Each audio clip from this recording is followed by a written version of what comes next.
الله وبركاته. الحمد لله نحمده ونستعينه ونستغفره ونؤمن به ونتوكل عليه ونعوذ بالله من شرور أنفسنا ومن سيئات أعمالنا. من يهده الله فلا مضل له ومن يضلل فلا هادي له. أشهد أن لا إله إلا الله وحده لا شريك له وأشهد أن محمدا عبده ورسوله. اللهم صل على محمد وعلى آل محمد كما صليت على إبراهيم وعلى آل إبراهيم إنك حميد مجيد. اللهم بارك على محمد وعلى آل محمد كما باركت على إبراهيم وعلى آل إبراهيم إنك حميد مجيد. أما بعد، فأعوذ بالله من الشيطان الرجيم. بسم الله الرحمن الرحيم. سبحان الذي أسرى بعبده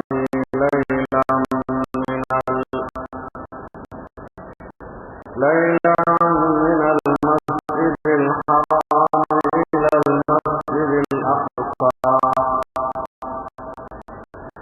الذي باركنا حوله لنريه من آياتنا إنه هو السميع البصير. صدق الله العظيم. அல்லாஹ்வின் நல்லடியார்களே, கண்ணியத்திற்குரிய உலமா பெருமக்களே, மரியாதைக்குரிய பெரியோர்களே,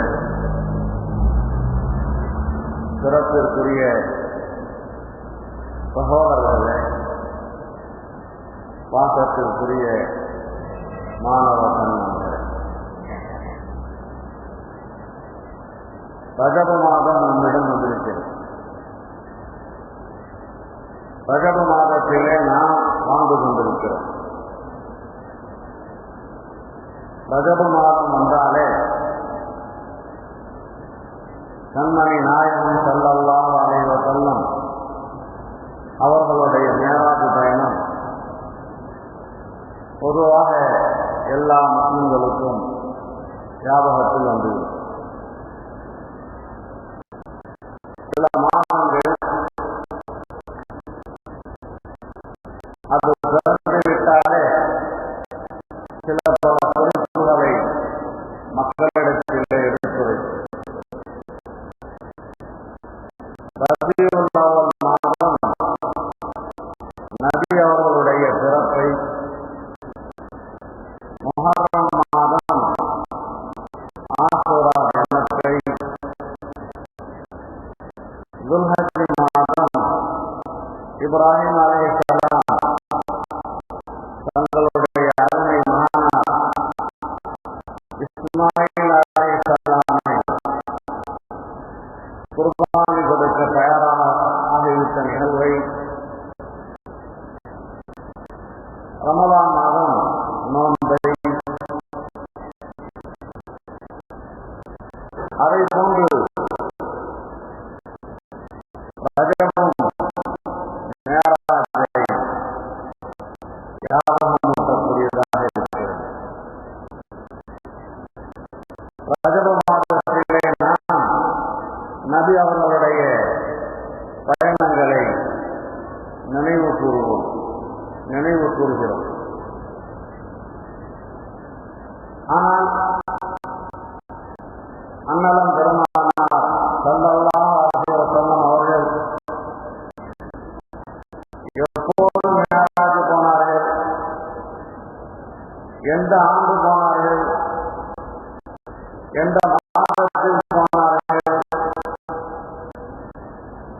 எந்த பிறையில் போனார்கள், இவைகளெல்லாம் கருத்து வேறுபாடான விஷயங்கள்.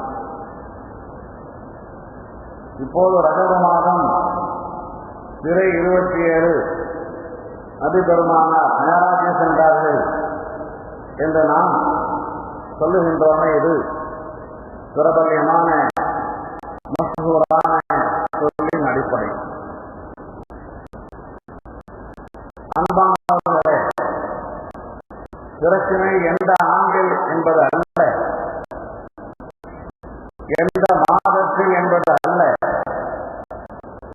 எந்த தேதியில் என்பது அல்ல.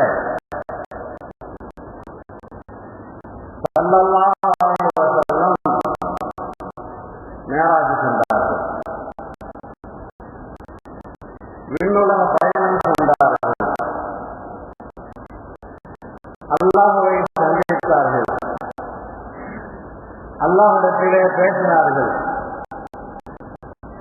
அல்லாஹ்வுடைய அரிய பெரிய பல அத்தாட்சிகளை எல்லாம் பார்த்தார்கள். இதுதான் அசல் பிரச்சனை, இதுதான் அடிப்படை பிரச்சனை. இதை ஒவ்வொரு முஸ்லிமும் நம்ப வேண்டும். முஸ்லிம்களெல்லாம் ஈமான் கொள்ள வேண்டும். நான் ஏற்க தயாரில்லை, ஒரு நொடி பொழுதில் சில மணி தொழில்களில் இந்த பூமியிலிருந்து வானுலகிற்கு சென்று இறைவனுடன் பேசிவிட்டு பல அத்தாட்சிகளை பார்த்துவிட்டு வர முடியுமா? இது சாத்தியமா? அறிவு ஏற்க மறுக்கிறதே, நான் இதை ஏற்க முடியாது என்று யாராவது ஒரு முஸ்லிம் சொன்னால் அவருடைய ஈமானிலே பழுது ஏற்பட்டுவிட்டது, ஈமானிலே குறை ஏற்பட்டுவிட்டது, ஏன் ஈமான் பறி போய்விட்டது என்று கூட சொல்லலாம். எனவே நபி மேராஜ் சென்றார்கள் என்று நம்புவது, ஈமான் கொள்வது ஒவ்வொரு முஸ்லிமின் மீதும் கடமை. அதை பற்றி ஜனங்களுக்கு எடுத்துக் கொள்ள வேண்டும் என்றால் அதற்கான சில கால குறிப்புகள் இருக்க வேண்டும் அல்லவா? அந்த அடிப்படையில் தான் பிரபல்யமான இந்த ரஜப மாதத்தை பிறை 27 நாம் மேராஜுடைய சம்பவங்களை நினைவு கூறுவதற்காக பயன்படுத்துகிறோம். அன்பானவர்களே, நாம் இங்கே அமர்ந்திருக்கிறோம். எத்தனையோ பேருக்கு நாம் எந்த ஆண்டில் பிறந்தோம் தெரியாது, எந்த மாதத்தில் பிறந்தோம் தெரியாது, என்ன கிழமை பிறந்தோம் என்ற ஞாபகமாக இருக்கிறதா என்றால் அதுவும் தெரியாது. பிறந்த ஆண்டு தெரியாததன் காரணமாக, பிறந்த மாதம் தெரியாததன் காரணமாக, பிறந்த கிழமை தெரியாததன் காரணமாக நாம் எல்லாம் இல்லை என்றாகிவிட்டோமா? நாம் இருந்து கொண்டுதானே இருக்கிறோம், வாழ்ந்து கொண்டுதானே இருக்கிறோம். அந்த அடிப்படையில் தான் குறிப்பாக எந்த ஆண்டில் பயணம் போனார்கள் தெரியவில்லை சரியாக, எந்த மாதத்தில் கருத்து வேறுபாடுகள் இருக்கின்றன. ஆனாலும் நபி அவர்கள் மேராஜ் போனார்கள் என்பது உண்மை, உண்மையிலும் உண்மை, அதை யாரும் மறுக்க முடியாது.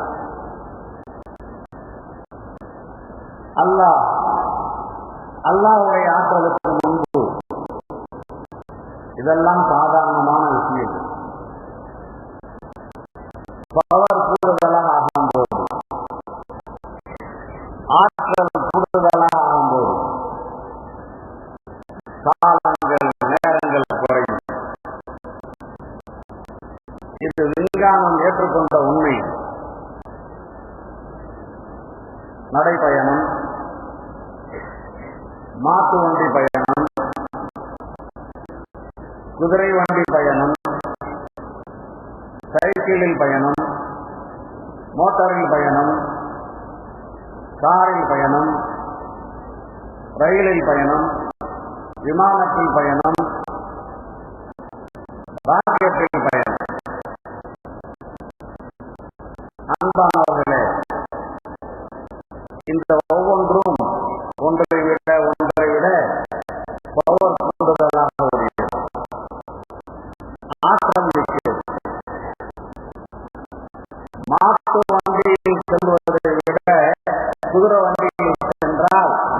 குறைந்துவிடும்.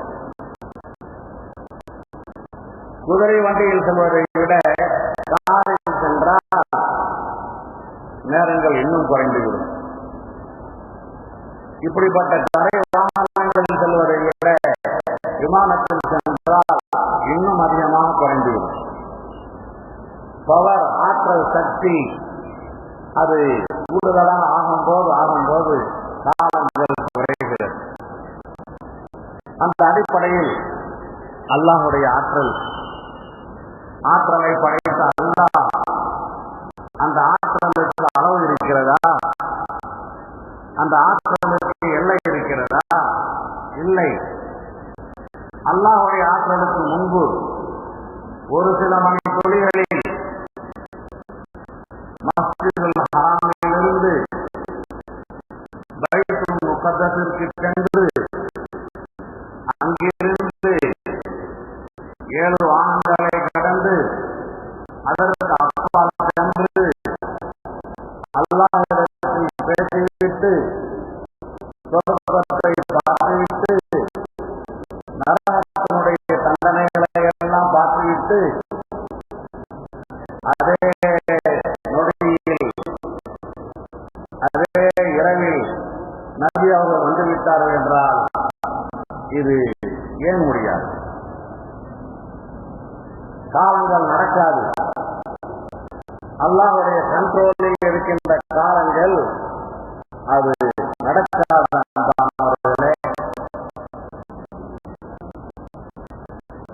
நாம் ஈமான் கொண்டிருக்கிறோம். பெருமானார் ஸல்லல்லாஹு அலைஹி வஸல்லம் அவர்கள் எந்த காலகட்டம் நாமெல்லாம் பெருமானாருடைய வரலாறுகளை அறிந்திருக்கிறோம், தெரிந்திருக்கிறோம், படித்திருக்கிறோம், கேட்டிருக்கிறோம்.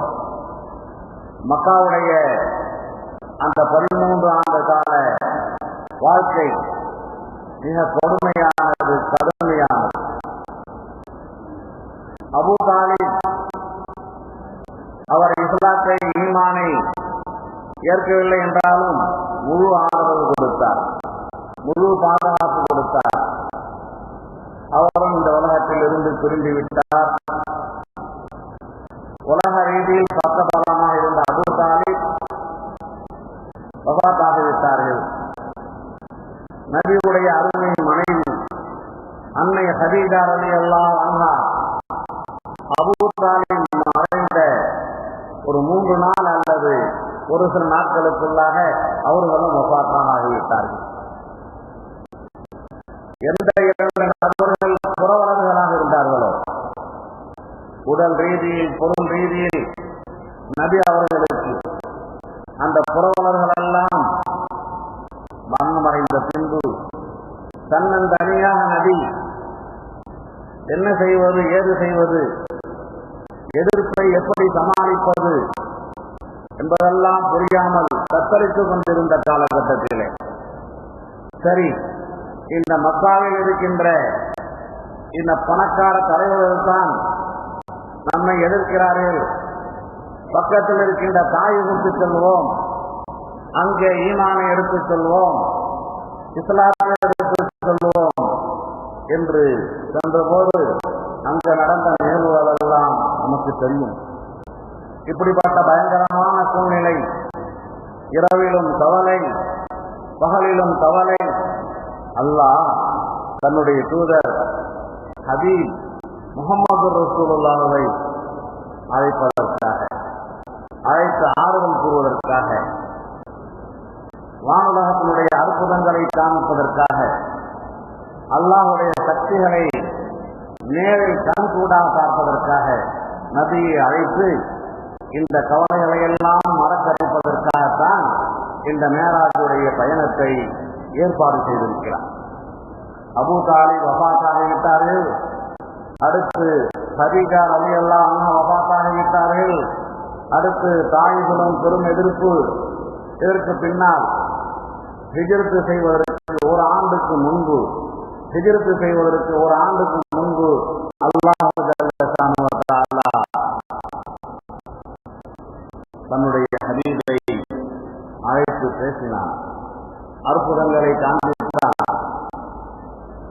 அன்பானவர்களே, நான் சொன்னேன் ஆரம்பத்தில், அல்லாஹ்வுடைய ஆற்றல் அது சாதாரணமானதல்ல. அந்த ஆற்றலுக்கு எல்லை இல்லை. அல்லாஹ்வுடைய ஆற்றலை நம்மால் புரிந்து கொள்ளவே முடியாது. நமக்கு கொடுக்கப்பட்டிருக்கின்ற அறிவுகள் அது ஸ்டாப் ஆகிவிடும், எனக்கு புரியவில்லை என்று. இந்த சூரியன் இருக்கிறதே, பூமியிலிருந்து 15 கோடி கிலோமீட்டர் தூரத்தில் இருக்கிறது. 15 கோடி கிலோமீட்டர் தூரத்தில் இருக்கிறது. அன்பானவர்களே, நபி அல்லாஹ்வை பார்க்க அல்லாஹ்விடத்தில் பேச சென்றார்கள் என்றால் எங்கே சென்றார்கள்?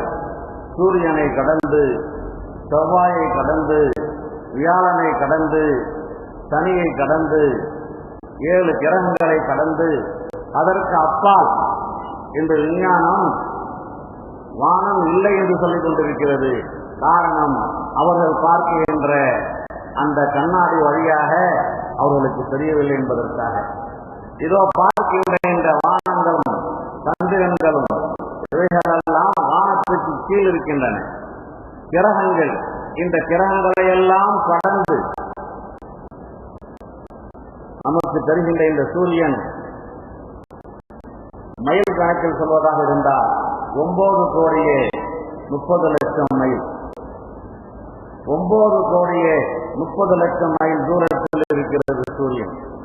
கிலோமீட்டர் கணக்கில் சொல்வதாக இருந்தால் 15 கோடி கிலோமீட்டர் தூரத்தில் இருக்கிறது. அன்பானவர்களே, சூரியன் உதயமாகி